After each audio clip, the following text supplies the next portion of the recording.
자, 여러분 안녕하세요. 2020년 2차 일반경찰 시험 보고 오느라 고생 많았습니다. 간단히 총평 좀 말씀드리고요. 그 문제에 대한 해설 강의를 좀 드리도록 하겠습니다. 문제가 좀 많이 낯설었죠. 제가 행정고시를 공부했었는데 행정고시 공부하면서 문제를 되게 많이 풀어봤거든요. 예전에 수업하면서 말씀드리기도 했었는데 저희는 문제가 40문제 나옵니다. 40문제짜리 모의고사를 한 3개씩 몰아서 풀고 했었거든요. 저는 120문제를. 그걸 한 20분 동안 풀고 했었는데 그렇게 많은 문제를 풀었음에도 있죠. 이런 식의 문제는 많이 보지 못했어요. 그래서 고시에서도 보기 힘든 문제들을 좀 많이 냈다라는 게 좀 특징이고, 좀 문제를 내는데 어려운 문제를 낼 때 문제를 풀 수 있는 장치를 주면은 그건 괜찮은 문제라고 하거든요. 근데 그런 장치는 전혀 없이 상당히 좀 지엽적이고 낯선 곳에서 문제가 좀 많이 나왔습니다. 대표적인 예를 들자면은 아주 안 좋은 유형 중에 하나인데요. 7번 문제 같은 경우는 이제 사료 문제인데, 낯선 사료 문제가 나올 때는 대체로 묻기를 이 사료의 주인공이 누구냐라고 묻는 게 일반적인 형태거든요. 그것만 해도 충분히 어렵단 말이지. 충분히 그 정도만 물어봐도 충분히 괜찮은 문제가 돼요, 일반 사람들한테 물어볼 때는. 근데 그 왜 답이 2번이었었잖아요. 혜종은 얘를 갖추어 사부를 높이지 않았지만 빈객과 관리들을 잘 대우해주고 처음 즉위했을 때 여러 사람이 기뻐했다, 이렇게 나오잖아요. 거기서 사부를 높이지 않았지만을 사부를 높였다는 걸 높이지 않았지만으로 바꾼 겁니다. 그러니까 최성로가 했었던 말 중에 일부 말을 지가 스스로 바꾼 건데, 지가가 아니죠. 출제하는 분께서 바꾼 건데 아주 좋지 않은 문제 형태인 것 같아요. 그러니까 이 문장이 누구를 향해 있으며 이게 누구를 말하는 건지 그 정도만 물어봐도 충분히 어렵고 충분히 좋은 문제가 되는데, 거기에 있는 문구를 인위적으로 자기가 이제 바꿨다라는 거죠. 그것도 문맥상 전혀 관련도 없어요. 얘기의 맥락과도 전혀 관련 없는 걸 바꿔놓은 겁니다. 그러니까 이런 식의 문제가 이번에 좀 많았다는 게 특징이라, 이제 문제를 저도 이제 받아보고 이제 문제를 접할 때 좀 답답하더라고요. 우리 학생들이 느꼈을 답답함을 제가 이제 그대로 느낄 수 있겠더라고. 아마 이런 문제를 풀게 되면은, 시험 나가서 풀게 되면은 이제 주변에 서라운드로 한숨 소리가 막 들렸을 겁니다, 아마. 그리고 뒷문제를 풀어야 되는데 뒷문제 풀기 전에 손에 힘이 다 빠져버렸을 거예요, 아마. 아니면 거꾸로 있잖아요. 손이 딱 경직돼 갖고 이게 움직이질 않았을 겁니다. 답답해 갖고. 이제 그런 식의 좀 문제가 좀 많았을 것 같아요. 공무원 시험이나 구급 시험의 선을 좀 고려하지 못한 문제들인데, 아마도 이 출제하신 분들이 이 공무원 시험의 어떤 특징 같은 거를 좀 잘 모르시는 분이 내지 않았을까 싶습니다. 처음에는 제가 문제를 받아보고 이런 생각을 했었어요. 그 1차 때 복수 정답 나왔잖아요. 복수 정답에 대한 분풀이란 게 아닌가, 이제 그런 생각을 했거든요. 그렇지 않고서는 이렇게 미친놈처럼 낼 리가 없거든요. 그래서 그렇다고 쪼잔하게 또 이렇게 복수를 하는가 했는데, 시험 끝나고 이제 선생님도 모였고 얘기를 하다 보니까는 다른 선생님들 다 그 얘기를 하시더라고요. 문제의 그 질이 좋지 않았다라는 말씀을 하시더라고. 그리고 문제를 출제하는 분이 공무원 시험에 이 라인을 좀 잘 모르는 분이 된 것 같다는 말을 하시더라고요. 그래서 아마도 이번에 출제를 맡긴 분들이 있죠. 그분들이 이 처음이신 것 같아요. 이런 문제를 출제하는 게. 전반적으로 이 분위기를 좀 모르는 분들이 출제한 것 같더라고요. 이게 한국 사문의 문제가 아니라 이번 시험의 그냥 특징이었었던 것 같더라고요. 대략 이번 시험은 70점 전후에서 합격선이 결정될 것 같아요. 그래서 1차 때는 80점 정도의 커트라인이 나왔었는데 한 10점 정도 내려갈 것 같습니다. 조금 차이가 있다면은 1차 때는 상위권 학생들은 점수 차이가 크질 않았었어요. 중위권 학생들의 점수 등락이 좀 컸었거든요. 근데 이번에는 상위권 학생들의 점수 이제 그 편차가 좀 클 것 같아요, 원래 점수에 비해서. 그래서 상위권 학생들의 점수가 좀 하락하는 경향을 좀 보이지 않을까 생각을 합니다. 그게 앞에 시험과 좀 차이라면 좀 차이일 것 같습니다. 자, 그리고 경쟁률이 조금 낮은 지역은 60점대로 합격하는 지역도 있지 않을까 생각을 해요. 그만큼 좀 쉽지 않았다 판단을 합니다. 자, 대체로 쉽지 않았던 문제가 7번이 5조 정비평 문제고요. 8번 최충원 집권기의 밀란, 12번 실학 문제, 그 박지원 문제, 14번 흥선대원군 집정기 때 사실 묻는 거 있죠. 자, 그리고 18번 일제강점기 사회 문제, 그리고 20번 1950년대 정치 상황이라는 거 있죠. 그게 그 6문제가 이번에 합격의 당락을 결정하는 문제가 아닐까 생각을 합니다. 6문제라고 하는데 손은 4개밖에 안 접었네. 안 접은 게 있었나 보죠. 7번, 8번, 12번, 14번, 18번, 20번이 여러분들한테 합격의 당락을 결정하는 문제 역할을 했을 겁니다. 박스 문제는 10문제가 나왔는데요. 그중에 개수 문제가 2문제입니다. 그 개수 문제가 그 6문제 중에 들어가 있어요. 8번하고 14번이 그 또 개수 문제로 나왔습니다. 그래서 많이 어려웠을 겁니다. 자, 그리고 순서 문제가 두 개 나왔는데 순서 문제가 박스형 순서 문제가 그래서 그 박스 문제 중에는 개수 문제 두 문제, 그 박스형 개수가 두 문제 나와서 그것들도 좀 난이도가 있는 문제, 난도가 있는 문제 역할을 했을 겁니다. 이번 시험을 보면서 제가 좀 안타까웠던 게 뭐냐면요, 이게 시험을 출제하는 분들 때문에 애꿎은 우리 학생들만 좀 이게 고생을 하지 않았나 싶은 생각이 들더라고요. 1년이든 6개월이든 그동안 아무것도 못하면서 이 시험 때만 바라보고 계속 고생을 했을 텐데, 그것도 코로나 시대에 겹쳐갖고 이것도 저것도 못한 채로 되게 답답한 상황으로 공부를 했을 텐데, 이게 출제자의 그 판단 하나 때문에 엉뚱한 문제로 좌지우지 된다는 그 생각이 되게 좀 답답하고 좀 아쉽더라고요. 여태까지 했었던 학생들의 노력이 어떻게 보면 이게 물거품 되는 걸 수도 있잖아요.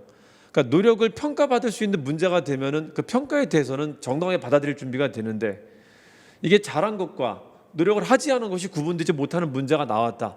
그래서 그걸로 평가받지 못하는 그런 문제가 나왔다면은 이거는 좀 문제가 좀 있다고 봐요. 여태까지 공부한 것을, 여태까지 고생한 것을 시험장 그 당일에 하루 만에 평가하는 건데, 어느 정도의 정당성을 좀 갖춰야지 될 거 아니에요. 그걸 갖추지 못한 채 여태까지 노력했던 것 하지 않은 게 이게 차이가 나지 않을 정도의 문제가 나왔다면은 이건 상당히 좀 문제가 있다고 봅니다. 그 부분이 상당히 아쉽더라고요. 얼마나 좀 답답했을까 그 생각이 들더라고요. 그 공감이 많이 되더라고요. 그래서 좀 그게 되게 좀 안타까웠습니다. 상당히 많은 시간을 좀 간절하게 매달려 왔을 텐데 이게 뭐 하는 꼴인가 싶어갖고 좀 답답하더라고요. 이번에 제가 이제 국가직 9급 시험 문제를 봤었는데요. 직접 시험장 들어가서 이제 시험을 봤었는데, 그때 볼 때 그 생각을 했었어요. 이거 학생들이 9급 학생들 정도면은 이번 시험을 좀 어렵다라고 생각하겠다, 어렵게 풀겠다 이제라고 생각하면서 풀었습니다. 실제 시험 끝나고 나는데 이제 한국사가 제일 어려웠다라고 하더라고요. 이제 그러면서도 기분이 나쁘지 않았던 거는, 문제를 풀 때 있잖아요. 어려운 문제지만 문제 안에 장치를 지시하는 문제들이 있어요. 그 제왕문기 사료 문제가 대표적인데 처음 보는 사료가 나왔습니다. 근데 그 사료 안에 이게 고려시대 문제라는 장치를 주고요. 그리고 역사서인데 고려시대 남아있는 역사서 6개밖에 없잖아요. 그중에 찾으면 되잖아요. 역사서인데 고조선부터 충렬왕 때까지 쓴 거다라는 그 논조가 들어가 있고, 그러니까 이걸 찾을 수 있단 말이야.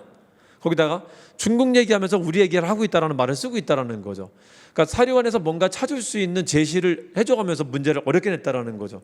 이런 것은 괜찮아요. 이런 것은 문제 풀면서 기분이 안 나쁘단 말이죠. 근데 그런 장치가 없어요. 그냥 쓸데없이 지엽적이고요. 그러니까 맥락도 없는 문제를 그냥 찾아갖고 그냥 낸 겁니다. 그러니까 공부한 친구와 하지 않은 친구가 이제 이게 식별이 되지 않는 문제를 냈다라는 거예요. 근데 그 부분이 좀 답답하고 좀 아쉽더라고요. 제가 답답한 게 아니라, 하여튼 이 기간 동안 매달려 왔을 이 친구들이 되게 공허하고 허탈했을 것 같아서 그 생각에 이게 감정이입이 됐고 좀 답답하더라고요. 그게. 자, 이 얘기는 여기까지 하도록 하고요. 오늘 나왔던 문제를 좀 분류 한번 해보도록 할게요. 선사가 한 문제 나왔고요. 초기국가 한 문제 나왔고, 고대 국가가 5문제 나왔습니다. 전체 고대사를 보면 7문제가 나왔어요. 고려가 3문제 나오고 조선이 4문제 나왔습니다. 합작과 중세 문제가 7문제 나왔고, 근현대는 6문제 나왔습니다. 계한기, 일제, 현대 각각 2문제씩 나왔습니다. 근현대를 빼고 앞에 시기만 정경사 한번 나눠서 보자면은 선사 초기국가 빼고 정치사가 11문제 나오고요. 정치사가 경제 하나, 사회 하나, 문화 한 문제 나왔습니다. 전근대 전체 해갖고요. 전근대 전체에서 정치사 11문제, 나머지는 한 문제씩밖에 나오지 않았습니다. 이것도 좀 특징이라면 좀 특징이 됩니다. 자, 지금부터 이제 해설 강의를 해드리도록 하겠습니다. 자, 지금 해설 강의하는 것들은요, 우리 원유철 한국사 TV 유튜브에다 올려놓을 테니까요, 거기 와서도 한번 보시고, 그 유튜브로 보시면은 필요한 문제만 찾아 들어가 볼 수 있습니다. 밑에다가 링크를 걸어 놓을 테니까는 해당 문제, 보고 싶은 문제만 이렇게 볼 수 있습니다. 그 보시고, 원유철 한국사 TV에 그 좋은 영상들 많이 있으니까요, 와서 그것도 많이 활용을 하시기 바랍니다. 많이 올려놨습니다. 여러분들 복습하고 예습하시라고요. 뭐 공짜로 볼 수 있는 거니까는 자주 보면서 회독수 많이 늘리시고 약점 체크 좀 잘해 주길 바래요. 많이 활용해 주길 바랍니다. 자, 1번부터 한번 보도록 합시다. 1번 신석기죠. 자, 1번은 구석기 말하는 거죠. 70만 년 전부터 살았다는 것은 갈돌갈판이 맞죠. 자, 이 3번에 움집 만들고 정착생활 했다. 이것도 맞죠. 4번에 자, 농경사냥 고기잡이 시작했다. 농경이 시작됐죠. 또 신석기 맞습니다. 답은 1번이 틀린 거고. 자, 1번은 구석기 말합니다. 자, 2번은 그 고조선 말하는 거죠. 고조선. 자, 이거는 그 고조선 전체를 말하는 겁니다. 고조선 8조법금 사료죠. 이거는 기억 봅시다. 비파형 동검, 고인돌 출토 지역 분포를 통해서 국가의 범위를 알 수 있다. 맞죠? 이게 고조선의 범위를 알려주는 유물이라 그랬었죠. 니은 삼국사기는 고조선이 언급되지 않았습니다. 삼국사기는 삼국시대만 서술되어 있습니다. 어디부터? 삼국유사부터 고조선이 언급되기 시작을 합니다. 자, 삼국유사와 동국통감이 우리나라 고조선의 역사를 알려주는 대표적인 역사책입니다. 우리나라 사람들의 고조선 인식은 삼국유사와 동국통감이 만든 겁니다. 자, 디귿 봅시다. 한서지리지에 팔조법금이 들어가 있어요. 팔조법금은 한서지리지에 있는 겁니다. 자, 리을은 부여죠. 자, 미음 보시면은 한나라 무제가 쳐들어와서 이 무제 이름이 유철입니다. 유철. 같은 사람은 아니에요. 자, 유철에 의해서 해당 국가가 멸망을 합니다. 답은 2번이죠. 기역 디귿 미음. 3번 봅시다. 이것도 조금 당황한 친구들이 있을 겁니다. 시기는 출제자의 의도가 뭔지를 염두에 두고 푸셔야 됩니다. 무슨 시기를 물어본 건지를 아셔야 돼요. 왕을 물어본 건지 아니면은 세계를 물어본 건지 아니면은 어떤 다른 시대가 있는지 그걸 염두에 두고 푸셔야 됩니다. 자, 이거는 백제는 한성시대, 웅진시대, 사비시대를 묻는 문제가 제법 자주 나와요. 그걸 묻는 겁니다. 한웅사, 사비시대를 묻고 있는 겁니다. 사비시대. 자, 기억은 한성시대죠. 한성이 함락됐던 거죠. 한성시대 함락되었었다. 자, 니은은 벽돌 무덤은 웅진에만 있습니다. 웅진시대 무덤이고요. 자, 디귿과 리을과 미음이 사비시대의 역사입니다. 사비시대. 자, 사비시대는 6세기 성황 때부터 7세기 멸망할 때까지 사비시대라고 합니다. 자, 디귿은 무왕 때고 리을은 성왕 때고요. 자, 미음도 성왕 때죠. 자, 사진에 보면은 사택지적비는 그 7세기 때 비석이고요. 자, 그리고 그 금동대학로도 부여에서 발견된 겁니다. 부여. 그래서 부여 시대 때 만든 거라고 봐요. 능산리 고분군 앞에 있는 거니까요. 자, 옆에 있는 그 목관도 마찬가지고, 자, 옆에 있는 게 미륵사지 석탑에서 나온 그 사리봉안기입니다. 사리봉안기. 그리고 사리함입니다. 다 사비시대 때 만든 겁니다. 자, 답은 4번이죠. 자, 1번에 1번, 2번에 2번, 3번에 4번입니다. 자, 4번 한번 볼까요? 자, 7세기를 자주 물어보는데 7세기는 자주 학생들이 좀 틀리는데 7세기는 시기 구분을 이렇게 하시면 됩니다. 시기 구분을 하시는 게 되게 중요한데 7세기는 나라는 사국시대라고 생각을 하시고요. 자, 시기 구분은 1, 4, 6, 7 4개로 구분하시면 좋습니다. 10년대, 40년대, 그리고 60년대, 70년대로 구분해 주세요. 70년대로. 10년대는 수나라와 전쟁했던 시기고요. 나라는 네 나라가 이때 했었죠. 수당이라는 중국, 그리고 우리나라 고구려 백제 신라. 수나라 침입 시기. 여기는 당나라 침입 시기인데, 자, 이거는 나당연합군의 침입 시기죠. 나당연합군의. 이거는 이 등신들이 지들끼리 싸워 이제 나하고 당이 싸우던 시기를 말하는 겁니다. 자, 이 당태종이 쳐들어온 시기인데요. 당태종이 쳐들어오는 배경 중에 하나가 뭐냐면요, 고구려 백제가 강한 남자가 등장했다는 겁니다. 연개소문이 등장하고요.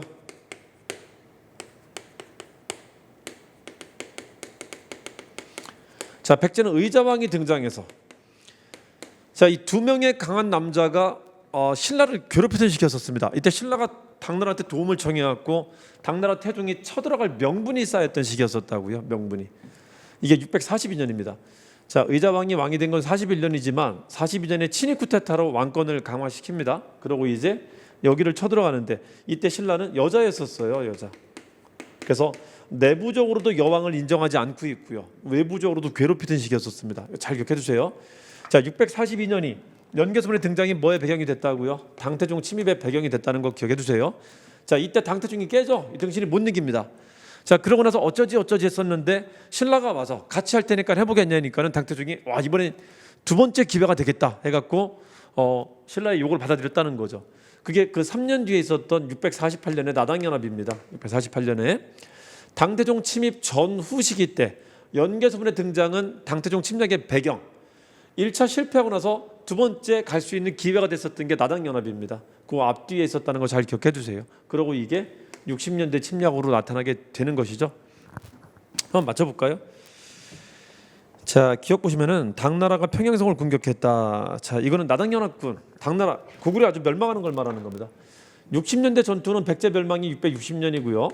연개소문이 660년에 죽고 나서 더 이상 이제 강력한 국가가 되지 못해요. 분열하게 됩니다. 그리고 668년에 망하게 됩니다. 고구려는 이걸 말한다. 고구려 멸망을.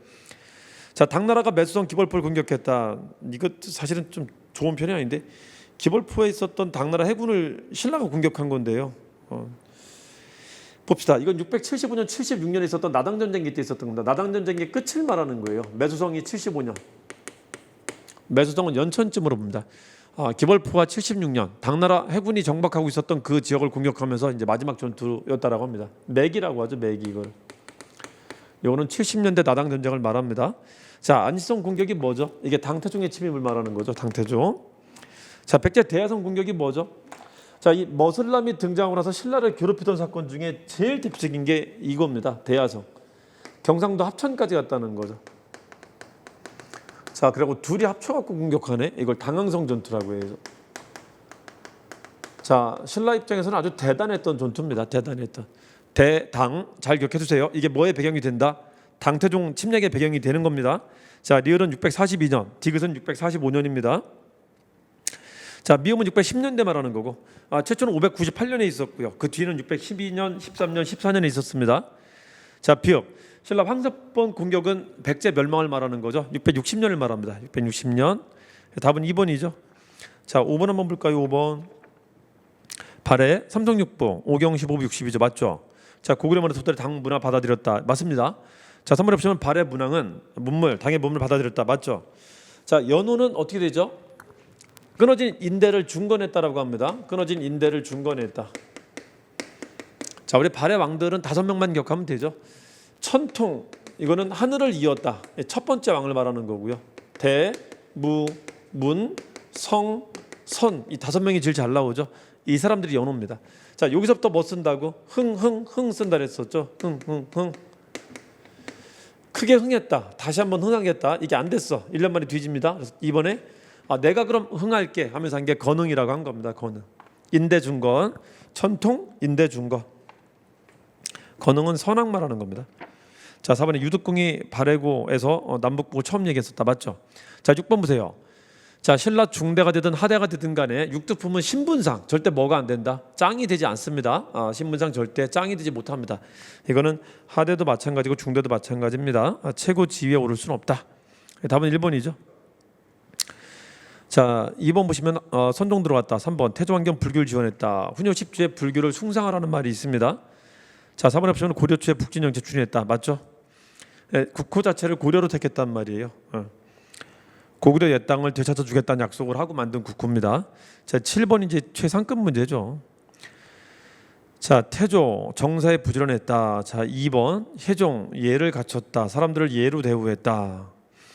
자, 이 4번은 스승을 말합니다. 스승에 대해서 태자 시절에는 스승을 존경하고, 그리고 이제 왕이 되고 나서도 빈객과 관리들을 잘 대우했다라고 하는데, 그거를 존경하지 않았지만 이걸로 바꾼 겁니다. 맥락과 전혀 관련 없는 것을 바꿔낸 겁니다. 아주 등신같이 낸 겁니다. 진짜 치약의 등신처럼 낸 겁니다. 자, 답은 2번이죠. 자, 광종 처음에는 일을 잘했다가 쌍기를 건의한 뒤부터 이제 정사에 게을리 들고 사람들을 죽이는 데 앞장섰다라고 합니다. 그래서 두 가지 견해가 다 있습니다. 이 사람한테는. 자, 경종 때도 사람이 많이 죽는데 이때는 후족들이 광종 때 새로 등용한 신제 관리들을 보복을 합니다. 그래서 이때 사람 많이 죽어서 이제 그런 걸 비판한 겁니다. 상벌이 균일하지 않았다. 왕이 줏대 없이 왔다 갔다 했다라고 하는 겁니다. 자, 답은 2번입니다. 자, 8번도 상급, 최상급 문제죠. 자, 기억 최강수에 난 고구려 부흥운동이죠. 삼국 부흥운동은 7시기 때 있습니다. 백제 부흥만 빼고 고구려 부흥, 신라 부흥은 최충원 때 있습니다. 그 최충원 때, 최후 때 난을 이렇게 구분하죠. 요 근래 꽤 나왔었죠. 자, 무신집권기는 정경희 시대라고 하는데 서보이 망사라고 하죠. 서보이 망전사라고 합니다. 서보이 망전사. 그리고 최충원, 최후가 있는데, 자, 이때 만신창이가 된 걸 고백합니다.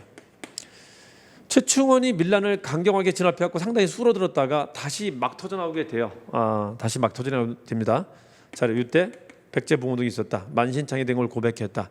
그래서 요 삼국 부흥운동은 여기 쓰는 말이에요. 최시기 때 앞에 못 씁니다. 자, 그거 한번 맞춰봅시다.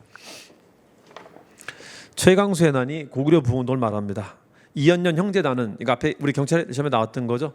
이게 백제 부흥운동을 말하고요. 자, 디귿은 지워야겠죠.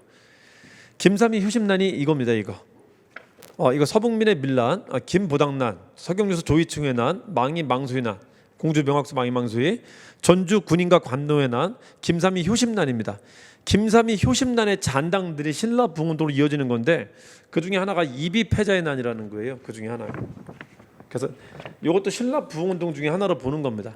신라 부흥운동이 아니라고 하는 사람도 있고요, 기라고 하는 사람도 있는데 그냥 대체로 그렇게 봅니다. 신라 부흥운동이라고 요 시기 때 있었던 겁니다.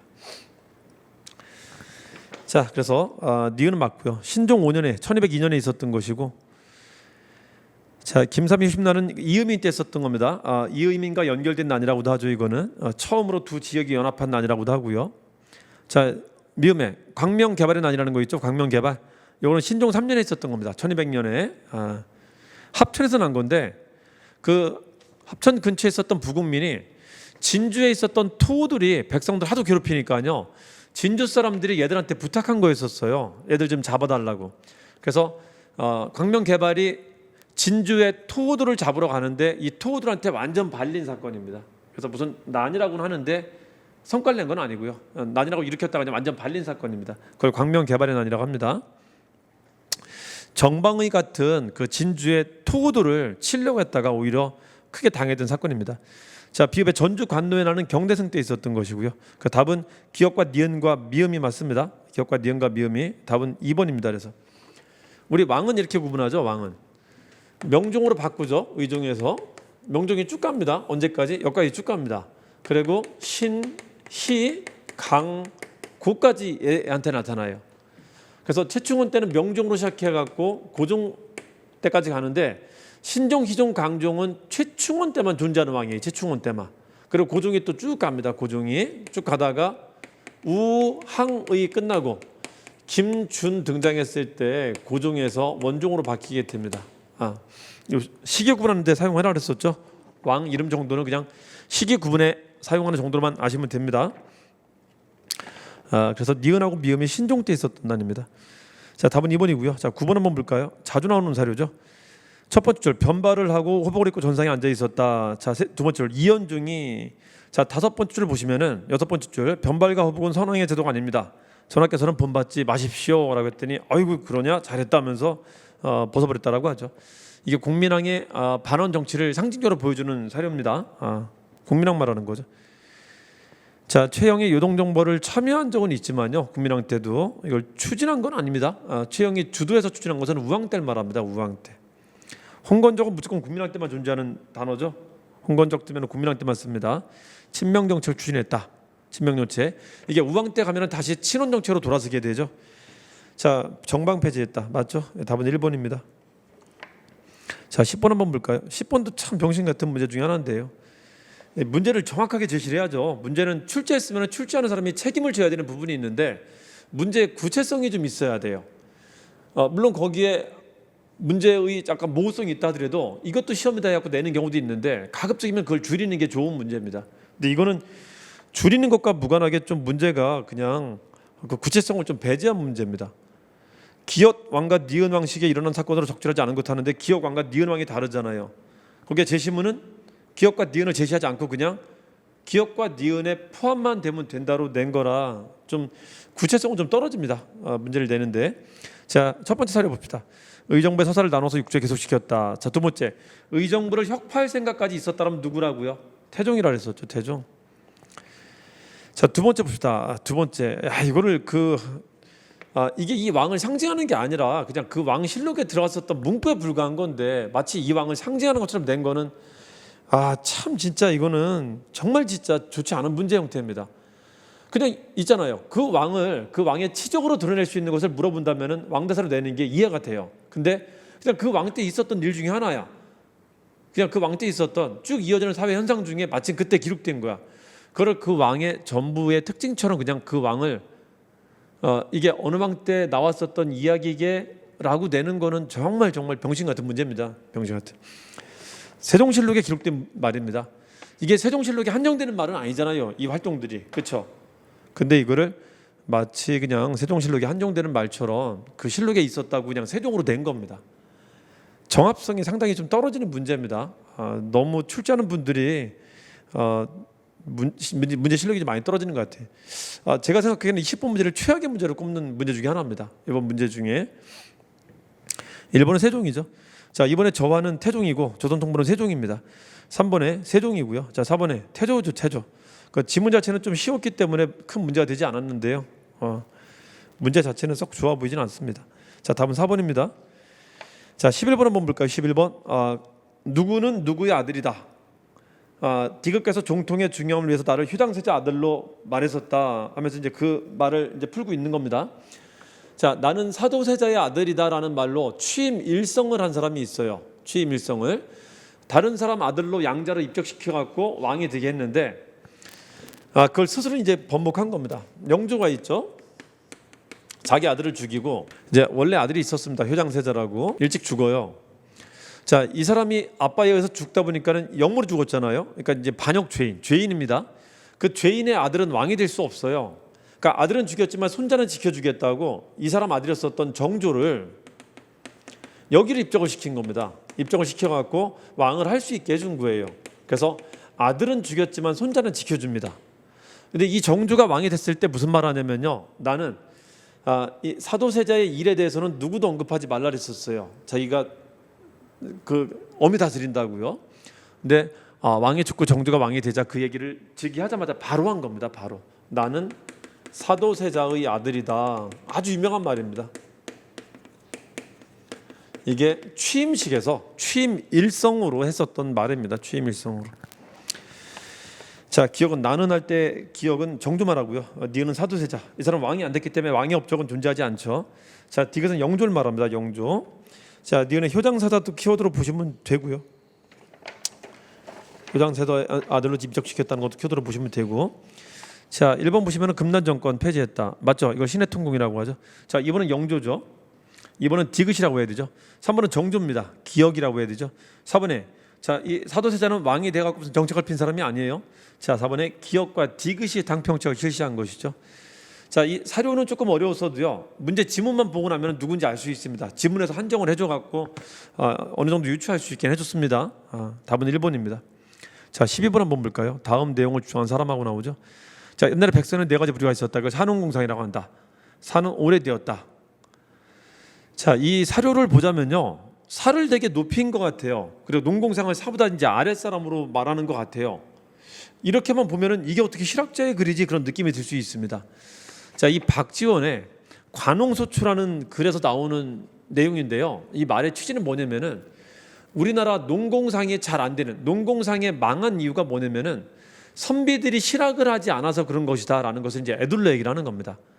그러니까 선비들이 일상생활에 쓰임이 되는 학문에 치중하지 않았기 때문에 우리나라 농업과 상업과 공업이 망했다라고 얘기를 하고 있는 거예요. 그래서 너희들한테 책임이 있다는 말을 에둘러 얘기를 하는 겁니다. 아시겠죠? 그래서 사에 대한 책임을 얘기하다 보니까는 사를 이렇게 언급하는 겁니다. 네, 흔하지 않은 사례입니다. 흔하지 않은 사료인데 낸 겁니다. 굉장히 어려웠던 문제 중에 하나입니다. 자, 밑에 지문을 보니까는 실학자라는 걸 알 수 있어요. 다만 이게 누가 말한 건지 알 수 없었고 되게 또 이거 어려운 문제입니다. 이것도 상급 문제입니다. 이것도. 자, 일본의 홍대용이죠. 홍대용 천문으로 성리학자들의 세계관을 깨트리려고 했던 사람이죠. 그 우주무한론, 지구가 우주의 중심이 아니다. 마찬가지로 중국도 세계 중심이 아니다. 이런 말 하고 있죠. 인간도 마찬가지로 모든 생물체의 중심이 아니다. 이런 말들 하고 있는 게 홍대용이죠. 그래서 뭐를 얘기하려고 하는 거죠? 중심이라는 것은 존재하지 않는다라는 말 하려고 이렇게 비유를 들고 있는 겁니다. 자, 그걸 얘기하려고 천문을 되게 강조했던 게 홍대영이었다는 것을 잘 기억해 두세요. 자, 이번에 봅시다. 공동소유 경자, 사유를 부정했던 거 있었죠. 사유를 부정했던 것은 공산주의 주장했던 것은 정약용이죠. 정약용.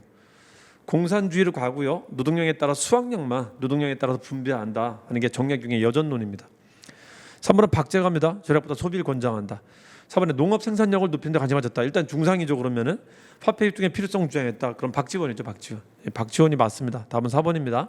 13번 김덕신은 김홍도의 제자입니다. 김홍도의 화풍과 아주 유사한 화풍을 그린 사람이에요. 김홍도의 풍속하고 되게 유사한 화풍으로 그려진 게 파적도인데 한가함을 깨트린다라는 거예요. 한가함을 깨트린다는 그림을 말하는 겁니다. 자, 그러니까 뭔가 한가한 상황에서 뭔가 한감이 깨지는 그림을 그려놓은 겁니다. 자, 1번 봅시다. 이 시기 민화가 유행했다. 맞죠? 자, 2번 보시면은 상품 화폐 경제 발발했다. 활발했다. 맞죠? 담배 인상 같은 상품 작물 재배가 증가했다. 맞죠? 3번은 이게 문제가 뭔지 몰라도 지문만 가지고도 풀 수 있는 거죠. 지문을 해결할 수 있는 거죠. 금융과 운송업과 숙박 등을 하는 사람 상인들이 누구죠? 객주 여각이라고 하죠. 객주 여관업자. 그렇죠? 여관업자. 이 사람들이 사람도 재워주고 물건도 재워준다. 그걸 창고업이라고 하고요. 자, 이 창고업 하면서 뭐도 한다? 어음 같은 거 써준다. 물건을 여기다 두는 대신에 거기에 대한 어음 같은 거 써준다. 금융업도 하고 합니다. 부부상은 작은 상인이에요. 머리에 이구지구 다니는 작은 상인입니다. 이렇게 금융업까지 할 수 있는 상인들이 아닙니다.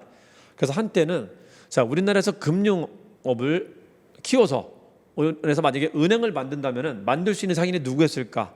만유송경내, 만상, 유상, 송상, 경강상인, 내상, 객주여각 중에 누구냐라고 봤을 때 객주여각이 우리나라에서 금융, 은행을 만들 수 있는 유일한 상인이다라고 한때는 이걸 말을 되게 많이 하기도 했었습니다. 금융업이 상징적인 단어입니다. 객주여각에. 자, 3번에 틀린 거죠. 4번에 부터 홍길동전 추정력 같은 한글수는 유행했다. 맞죠? 한글소설은 조선 후기 때만 나옵니다. 그게 유행합니다. 다른 말로 국문소설이 유행했다라고도 하죠. 자, 이 한글소설을 모아는 이거를 길거리에서 연사처럼 말하는 사람도 유행했었습니다. 그걸로 돈 벌어먹고 사는 사람들. 지금 말하면 유튜브 하는 거죠. 유튜브. 그렇죠? 전기수라고 해갖고 이 소설 읽어주는 사람도 이제 그때 많아지고 했었습니다. 다 조선 후기 용어들입니다. 자, 다음 3번이고요. 자, 14번도 상급 문제죠. 우리 학생들 사이에서 이게 약간 논란이 있나 보더라고요. 이게 복수정답 아니냐 논란이 있기도 하나 보더라고요. 복수정답까지 가기는 힘들 거고요. 하여튼 그 문제를 좀 말씀드릴게요. 자, 기억 보시면은 당백전과 청전을 발행했다라고 하는데요. 우리 기한기 때 화폐 정책은 다 실패했다 그랬었죠. 결론은 뭐로 끝났다? 물가만 상승시키고 인플레이션만 만들었다라고 하죠. 어떤 화폐를 만들든 간에. 그렇죠? 당백전, 당우전 그리고 백동화 다 마찬가지입니다. 인플레이션만 만들었다. 두 번째 줄은 인플레이션 말하는 거죠. 화폐 가치는 하락하고 물가는 상승했다. 그렇죠? 여기서 청전을 발행했다는 걸 틀리게 낸 것 같아요. 이 양반들이. 청전은 그 화폐를 발행해야 되는데 화폐는 또 발행하는 데도 드는 비용이 있단 말이에요. 인건비도 들고 물자비도 들고 하니까요. 그래서 화폐 발행비를 줄이려고요. 중국에서 쓰지 않는 돈을 어차피 걔들 쓰지 않으니까 우리가 그 돈을 가져다가 그걸 가지고 우리나라 화폐를 쓰자라는 논의가 있었어요. 그걸 대원군 때 잠시 들여왔었습니다. 근데 이것도 악화 역할하면서 금방 이제 폐지가 됩니다. 그래서 청전은 발행한 건 아니에요. 수입해다가 유통을 시킨 겁니다. 우리가 찍어낸 게 아닙니다. 그거는 이게 참 이것도 개수 문제인데 많이 좋은 형태 문제는 아닌 것 같다라는 거죠. 많이 좋은 형태는 당백전과 청전을 발행했다는 것에 발행했다 포커스를 둬갖고 이걸 틀리게 낸 게 썩 좋아 보이지는 않습니다. 청전이 대원군 집권기 때 한시적으로 발행이 됐기 때문에 이걸 다른 시기 때 물어본다면 그나마 조금 더 이해가 되고 했을 텐데 개수 문제에 이런 식의 문제를 낸 게 조금 적합해 보이지는 않습니다. 자, 니은은 자주 얘기했었죠. 문성군, 문수산성은 한성군, 그리고 정량. 그 문수산성은 강화도가 아니라 강화도 건너편에 강화군 말하는 거예요. 육지 쪽에. 그리고 강화도에서 싸운 것은 정량이 싸웁니다. 정량이. 정족산성, 양원수가 싸웁니다. 이게 병인량입니다. 병인량이요. 문선군과 정량이 싸웁니다. 문성군, 문수산성, 한성군. 우리 신미양요 때는 누가 싸우죠? 광어가 싸우죠. 광성보, 어제연. 또 봅시다. 니은은 맞고요. 디귿 봅시다. 자, 디귿은 이거 제가 수업 때 자주 말씀드렸던 건데요. 자, 한국 사람들은 선비 정신이라는 게 있습니다. 그래서 나그네가 지나갈 때 나그네가 모르는 집에 가갖고 있죠. 대문을 떵떵떵떵 두드리면서 이리 나와라 그러면은 사람들이 나와요. 자, 나와서 기분 나쁘게 해요? 극진히 대접하게 해요? 극진히 대접을 합니다. 나그네가 지나갈 때 나그네가 모르는 집에 가갖고 하룻밤을 청하면은 재워주는 게 선비의 도리였었습니다. 그래서 허름한 사람이 오더라도 있죠. 진짜 이게 못 배운 선비가 아니라면요, 허름한 사람이 들어와도 잘 접대해서 먹이고 재워주고 하는 게 선비로서의 당연한 도리라고 생각을 했었단 말이죠. 그래서 되게 지가 더 당당해요. 처음 보는 놈인데 남의 집 가고 있잖아요. 한밤중에 문을 땅땅땅 두드립니다. 이리 오너라 이렇게 한다는 거죠. 이제 그러고 나가면은 오히려 접대하는 사람이 더 이제 막 굽실굽실한단 말이에요. 아이고 오셨냐고 편하게 계시라고 하면서. 그때 주인은 있죠. 돈이 없어서 자기는 밥을 못 먹었어도 손님은 밥을 대접해야 돼. 이게 우리나라 선비들의 예의였었습니다. 자, 이걸 어디에도 적용을 했었냐면은 19세기 때 서양 사람들이 우리나라 해안에서 왔다 갔다 하다가 난파되는 사례가 많았었거든요. 난파됐을 때 난파된 사람들을 잘 씻기고 잘 먹여서 청나라로 다 송환을 시켜줍니다. 이게 우리나라에 있었단 말이야. 그러니까 서양 놈들은 우리나라 같은 데 가면은 이게 미개한 나라라 해코지 당하지 않을까 봐 걱정했었는데 그렇지 않다라는 거죠. 잘 대우해 줍니다. 잘 대우해 주고 잘 입히고 잘 먹이고 잘 씻겨갖고 보내줍니다. 그거를 어려운 말로 유원지의라고 돼요. 유원지의. 먼 데서 온 사람들에 대한 예의라고 합니다. 예의. 이런 것을 선비정신이라고 합니다. 우리나라 사람들이 가지고 있는 아주 독특한 정신입니다. 이웃사람, 나그네, 모르는 사람도 접대할 줄 아는 그 예의가 있었다라는 겁니다. 자, 딕은 맞죠? 거절하지 않습니다. 아주 잘 대해줍니다. 아주. 그 딱 이게 안 맞는 때도 있었죠. 이 상황이 안 맞는 것도 있었죠. 그게 뭐 있었죠?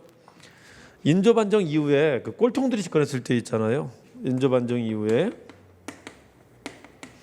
자 이때 그 박연이라는 사람, 벨테브레라는 사람이 네덜란드 사람이 필요했었고요.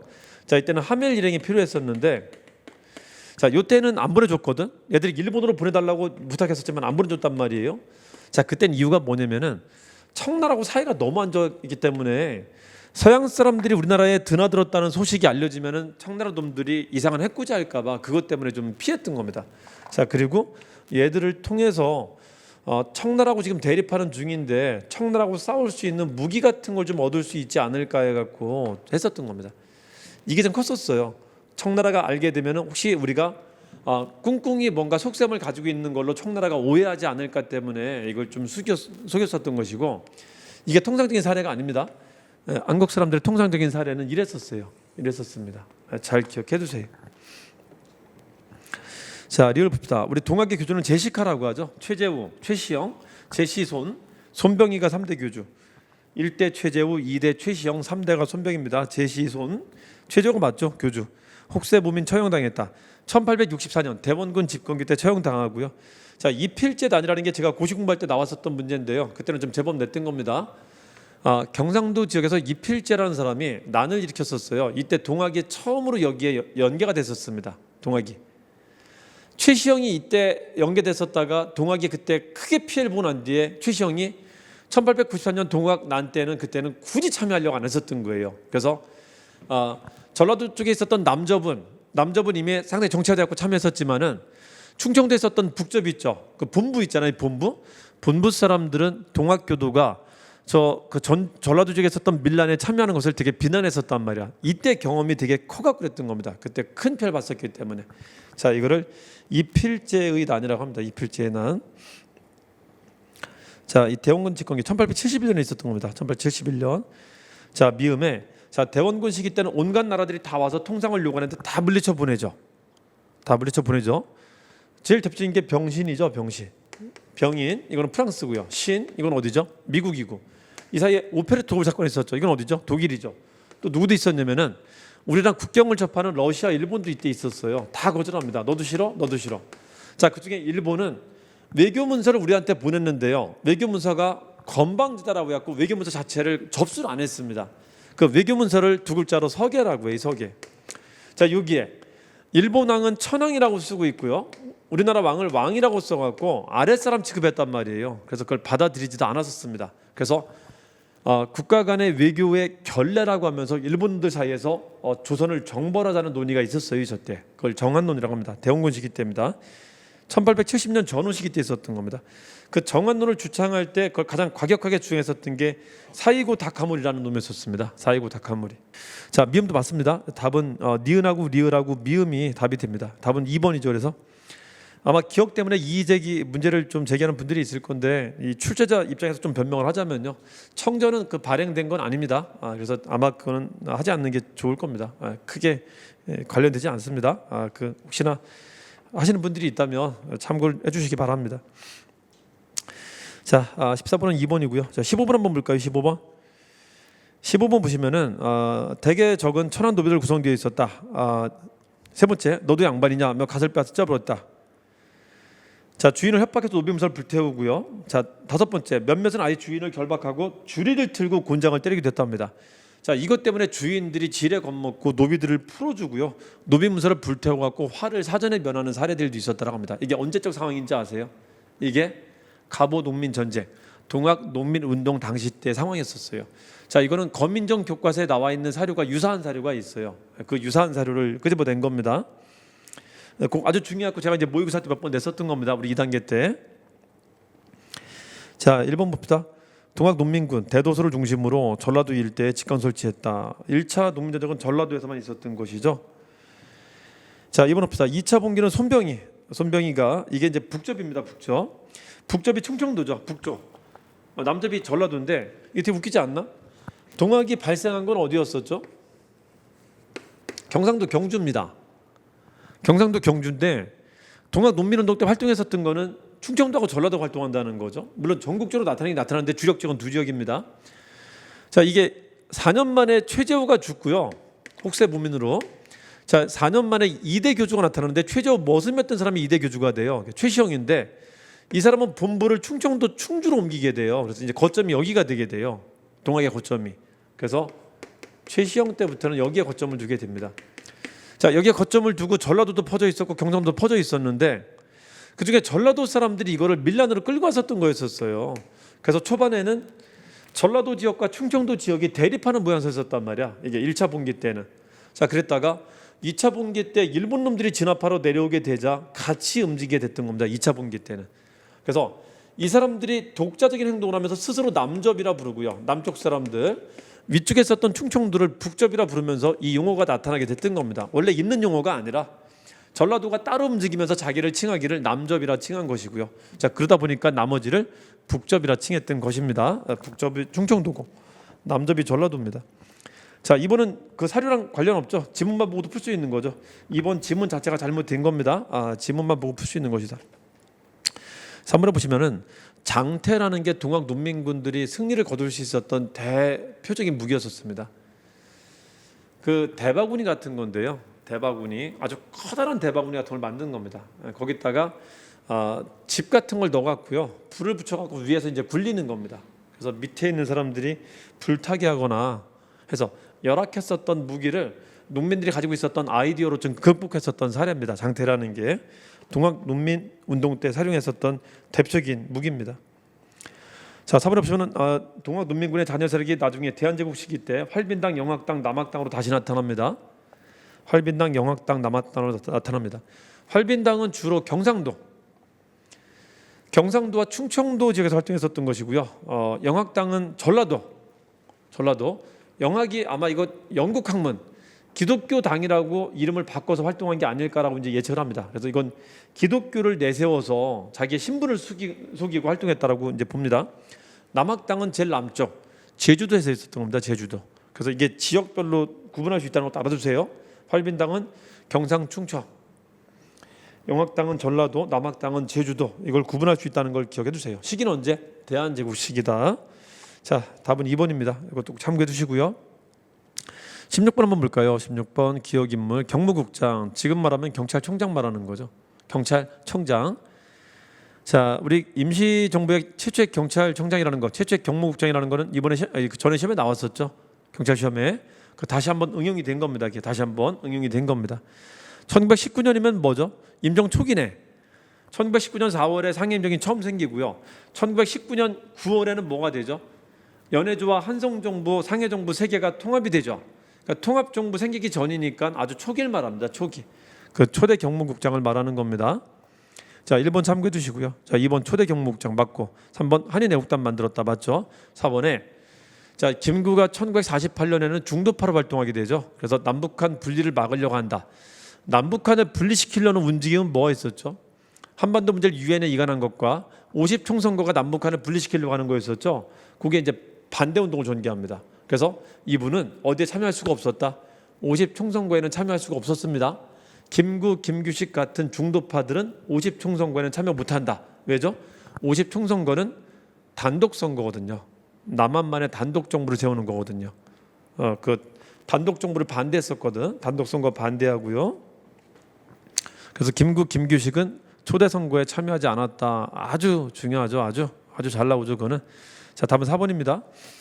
자, 17번 한번 볼까요? 자, 김원봉의 주도로 5당 통합운동이 나타나는데요. 5당 통합운동, 의열단의 주도로 한독당과 주역당 밑줄 그어보세요. 이건 뭐죠? 만주에서 내려온 당이죠. 만주에 있었던 당이 딱 두 개밖에 없었단 말이에요. 마지막으로. 자, 만주에 수많은 단체가 생겼다가 10년대, 20년대 수많은 단체가 생겼다가 30년대는 두 개밖에 안 남아요. 그게 한독당과 주역당인데 왜 내려오지? 1931년에 만주사변 터지고 나서요, 1년 만에 거기가 일본 영향권 하에 들어가게 됩니다. 만주국이 수립돼요. 채 1년도 안 돼갖고 32년에. 그래서 거기는 더 이상 독립운동하기 좋은 지역이 아니게 됩니다. 그래서 내려오게 됩니다. 자, 내려오게 되자 관내 지역에서 뭐가 나타나게 된다? 이 사람들을 받아들이기 위한 통합운동이 나타나는데, 여기에 임정의 김구는 소극적이 되고요, 누가? 의열단의 김원봉이 적극적으로 해나갔다는 겁니다. 그래서 자, 우리가 이제 일제강점기는 시기를 구분할 때 십진법으로 구분해서 10년대, 20년대, 30년대, 40년대 이렇게 흔히 구분하는데, 이게 단순하게 십진법으로 구분하는 걸로 끝나는 게 아닙니다.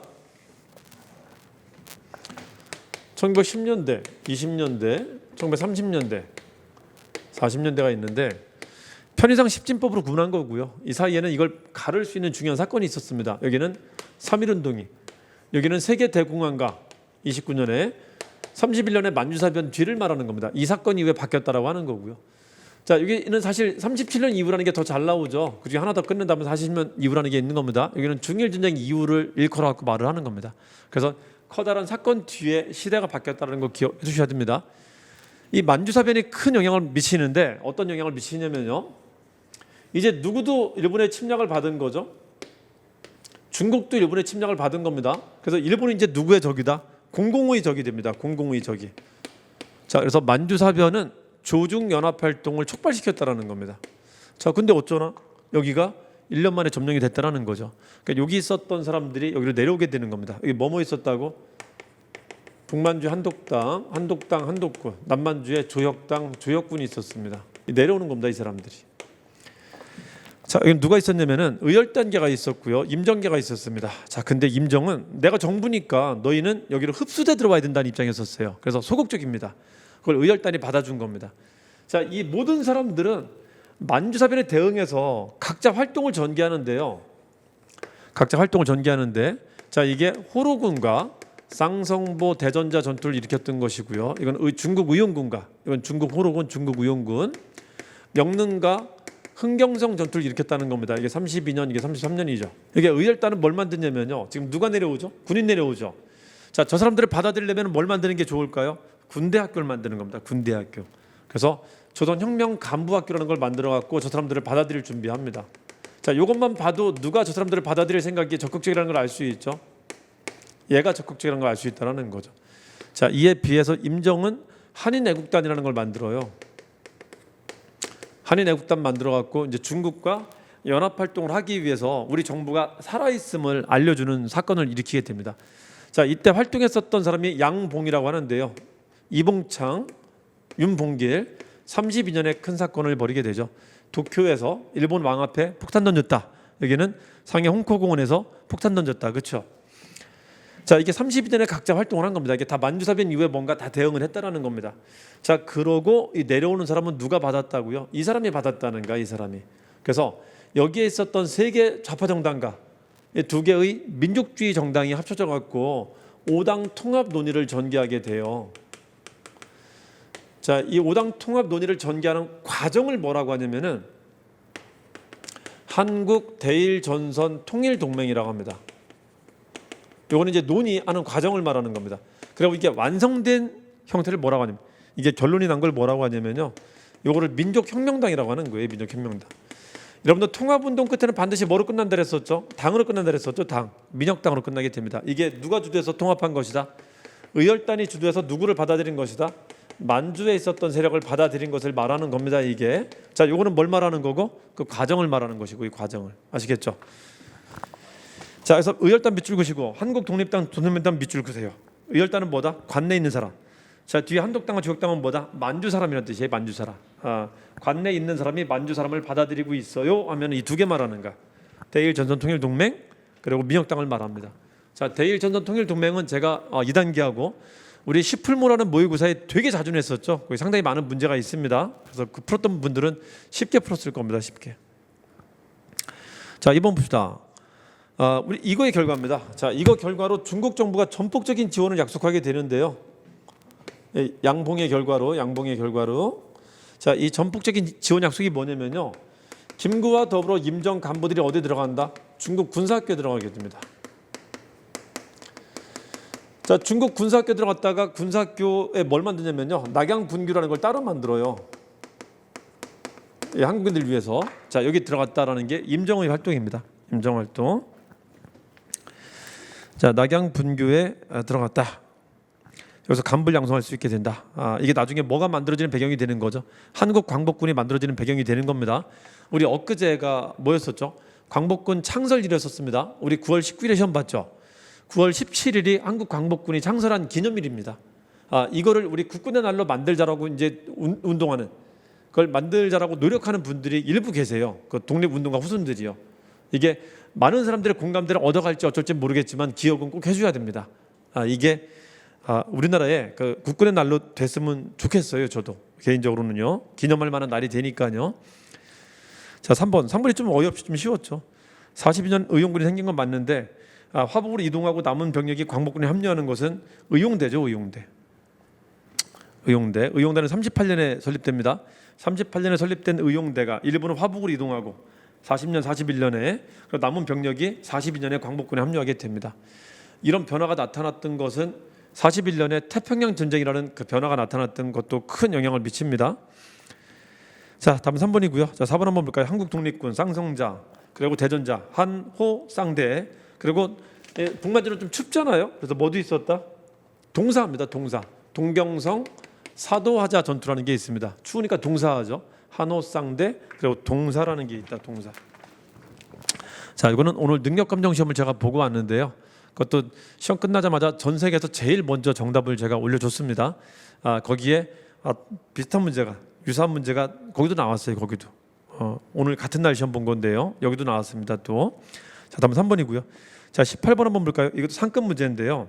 자, 1번은 국정교과서에 있는 내용인데 이게 9급 시험에 나왔었습니다. 9급 시험에 나왔다가 그때 학생들한테 완전 멘붕 터지게 만들었었어요. 제일 어려웠던 문제였었습니다. 국정교과서에 변두리 지문이 있는데 그게 가끔씩 나올 때가 있어요.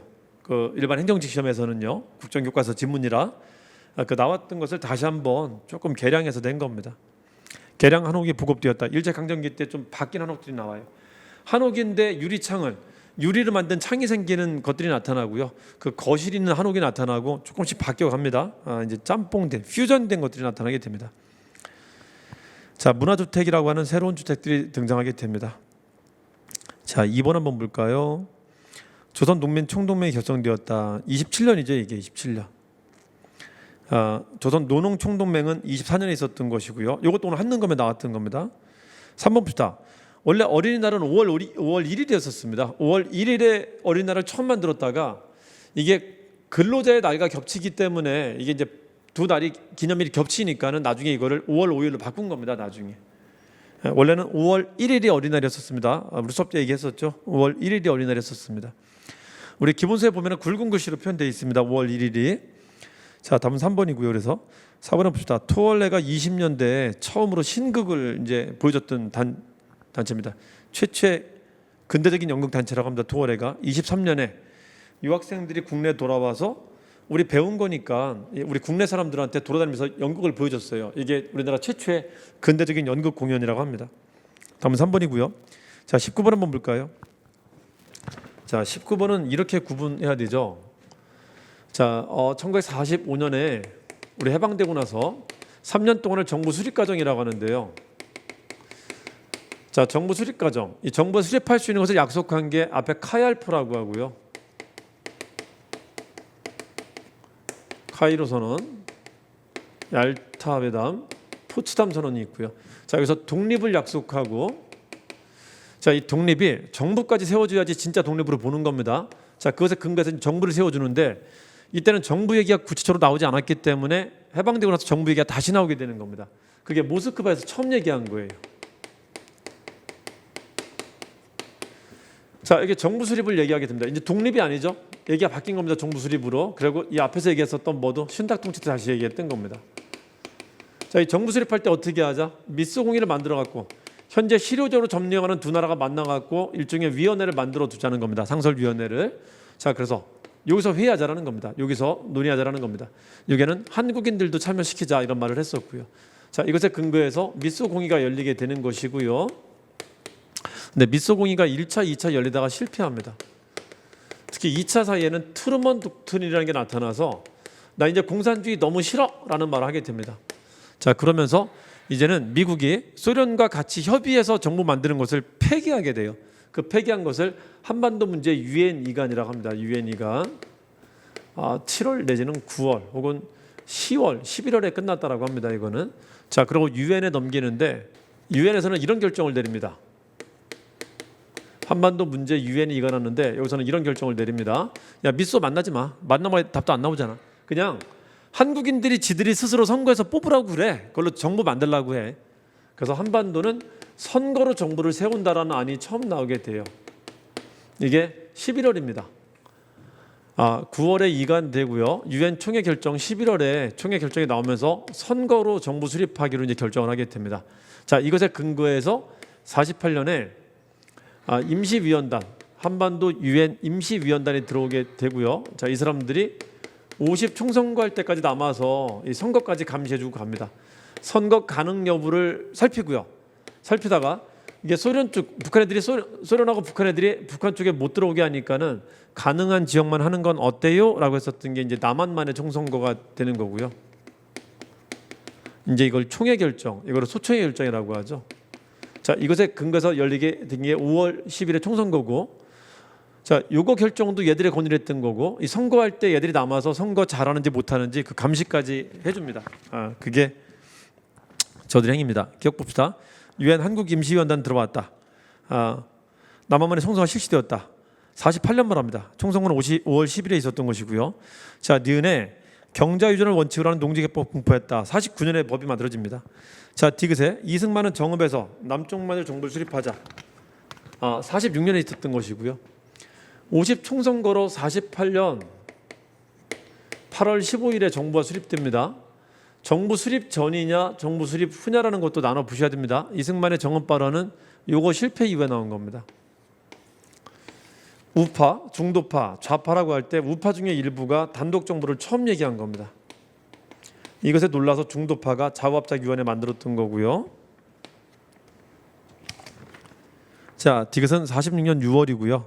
리을 봅시다. 재헌국회, 니은하고 리을은 정부 수립 이유를 말하는 거죠. 그중에 반민족행위 처벌법이 48년 9월에 정부 수립하자마자 제일 먼저 나온 거고, 자, 니은은 조금 늦게 나와요. 조금 늦게 끌립니다. 돈 문제가 있어갖고 그건 49년입니다. 자, 미음에 미군적이면 정부 수립 전이죠. 미국이 정부니까. 자, 이 자우합작위원회에서 입법기구 설치하자는 의견을 내게 되는데 입법기구 설치하자는 의견이 7원칙입니다. 7원칙이 너무 늦게 나와요. 10월에나 발표됩니다. 자, 너무 늦게 나오자 좌파도 반대하고 우파도 반대합니다. 그래서 김구의 한독당 빼놓고는 거의 다 반대합니다. 그러니까 이게 별로 실효성이 없었던 거야. 자, 미군정이 자우합작위원회를 밀어주고 얘들 보고 입법기구 만들게 시킨 건데 아무도 지지 않으니까 힘이 별로 없다는 거죠. 실효성이 없다는 거지. 그 뒤에 미군정이 지가 그냥 만들어 버려요. 이걸 뭐라고 한다? 남조선 과도 입법 의원이라고 합니다. 그래서 입법기구, 입법의원 이런 말 때문에는 46년도에 화두가 됐었던 말이라는 걸 기억하시면 됩니다. 이게 이것 때문에 나타난 거라 그랬었죠. 46년에 1차 미소 공의를 하기 직전에 북한이 빵 터트린 게 있었죠. 46년 2월에 북조선 임시인민위원회를 만들어 갖고 여기서 3월에 토지 개혁을 먼저 실시하게 돼요. 그래서 한반도에 있는 사람들이 북한에 대한 호기심을 되게 많이 가지게 된다는 거죠. 자, 이것 때문에 미군정이 되게 다급하게 됐었단 말이에요. 그러니까 정부를 수립할 수는 없고 반칙이니까. 그래서 뭐를 그럼 입법기구로 더 만들어갖고 우리도 저거 해야 되지 않나 이 생각을 되게 강하게 가졌던 게 이 시기였었단 말이에요. 이 시기 46년 그거를 자우합작위원회한테 시켰다가 잘 못하니까 그냥 지가 만든 겁니다. 지가 46년의 일이다. 자, 미음은 46년 12월에 있었던 겁니다. 디귿에서 이어지는 겁니다. 디귿에서 그 다음은 3번이죠. 디귿, 미음, 기역, 리을, 니은 순서가 됩니다. 자, 20번 상당히 어려웠던 문제인데요. 1950년대 시대적 상황 설명으로 적절하지 않은 것하고 나오죠. 그 이승만 대통령이 있죠. 이승만 대통령이. 자, 이승만 대통령의 시기는 어떻게 구분할 수 있죠? 한 대통령이 오래 통치하면은 그 대선을 가지고 시기를 세분할 수 있어요. 한 대통령도. 그 대선은 4년마다 대체로 하니까 이렇게 구분하시면 됩니다. 항상 대선에 출마하려고 대선 때마다 장난을 좀 치실 겁니다. 자, 이게 이승만식인데 여기까지가. 자, 여기 장난친 게 1차 기원이고요. 발췌 기원이라고 하죠. 여기 장난친 게 2차 기원입니다. 사사입 기원이라고 하죠. 이건 52년 전쟁 중에, 이건 54년을 말합니다. 4 죽을 때까지 하겠다. 자, 그리고 이제 여기 문제가 있는데 60년 선거에 대비해서 뭔가 문제를 일으키는데 56년 선거 때 원래 3번까지는 못 나오거든요. 나오게 하려고 했었던 게 사사입 기원이고, 이때 자유당과 민주당 그리고 진보 세력이 나왔었는데 정통령과 부통령이 있죠. 자, 정통령은 이승만이 있었고요. 부통령은 이기붕이 있었습니다. 자, 민주당은 신익희가 이때 죽어서 없어요. 후보자가. 민주당 후보가 그냥 선거 유세 중에 죽습니다. 자, 여기는 조봉암이라는 사람이 나타나게 돼요. 그러니까 여기 장면이 나타나는데 이 사람이 부통령 2기입니다. 그래서 이게 56년의 위기라고 합니다. 자, 이승만 대통령이 82살의 나이였었기 때문에 언제든지 자연사가 할 수 있는 나이였었다라는 거죠. 그 자연사하게 되면은 앉은 채로 정권을 뺏긴다라는 겁니다. 그래서 큰 위기였었단 말이야. 그 위기를 극복하기 위해서 했었던 게 58년의 반격이라고 하는 건데, 58년의 반격에 있었던 게 이사보안법 파동입니다. 국가보안법을 개정해 왔고요. 24일은 크리스마스 이브를 말합니다. 크리스마스 이브 때 12월 24일에 이사보안법 파동을 일으키게 됩니다. 그래서 국가보안법을 개정하는데 이 문제를 낸 겁니다. 자유당이 반대하지는 않겠죠. 자유당은 이승만의 개인 당인데, 자, 자유당은 이승만의 활동을 도와주는 사람입니다. 그 야당 쪽에서 있잖아요. 국가보안법 개정 반대 투쟁위원회를 만들어요. 58년 11월에. 국가보안법 개정하려는 움직임이 나타나자 11월에 보안법 반대 투쟁위원회를 만드니까는 자유당이 있잖아. 자유당이 야당에서 만드니까 자유당이 그거에 대항해서 이거 반대하는 놈들은 다 빨갱이야! 라고 하면서 이제 만든 게 뭐냐면 이겁니다. 이게 반공투쟁위원회라고요. 이게 12월 2월에 만들고요. 12월 2월에 반공투쟁위원회를 만들어갖고 여기서 만든 이 위원회를 빨갱이라고 지금 몰아붙이고 있는 겁니다. 자, 그러고 12월 24일 크리스마스 이브에 선물 하나 뜩 주는데 이게 국가보안법 개정, 이게 이사보안법 파동이라고 하는 겁니다. 자, 1번 자유당이 국가보안법 개정을 반대한다. 말 자체가 안 되죠. 이승만 대통령이 바꾸려고 하는 건데 자유당이 반대할 수는 없겠죠. 반공투쟁위원회를 구성하였다. 저 국가보안법 개정 반대 투쟁위원회, 야당이 만든 위원회에 맞불 놓겠다고 만든 거였었어요. 자, 2번이 그 얘기입니다. 국가보안법 파동, 이사보안법 파동을 말합니다. 2번이. 3번은 사사입 개헌이고요. 자, 4번은 발췌 개헌을 말합니다. 3번은 54년, 4번은 52년에 있었던 발췌 개헌입니다. 발췌 개헌을 발칙하다라고 하죠. 발칙하다. 발칙량이라고 하죠. 발칙량. 대통령제의 직선제와 국회의 양원제를 합친 것이다. 발칙량이라고 합니다. 발칙량. 자, 여기까지 해서 마치도록 하겠습니다. 오늘 시험 보시느라 고생 많았습니다. 아마도 좀 낙담하신 분들이 있을 텐데 그만큼 그 합격선도 좀 내려가니까는 너무 낙담하지 마시고요. 다른 과목하고 잘 조정해갖고 얼마가 나오는지 보시고 체력을 할 건지 다음에 뭘 할 건지 준비를 잘 착실하게 해나가시길 바랍니다. 아무것도 하지 않는 것보다는 뭔가를 하고 있는 게 나은 겁니다. 아무것도 하지 않으면서 고민만 하고 있는 거는 그냥 버리는 시간이에요. 아직 시험이 다 끝난 게 아니니까요. 체력도 있고 면접도 있잖아요. 남은 시간도 착실하게 준비하시고 착실하게 좀 잘 대비하시길 바랍니다. 자, 오늘 수고 많으셨습니다.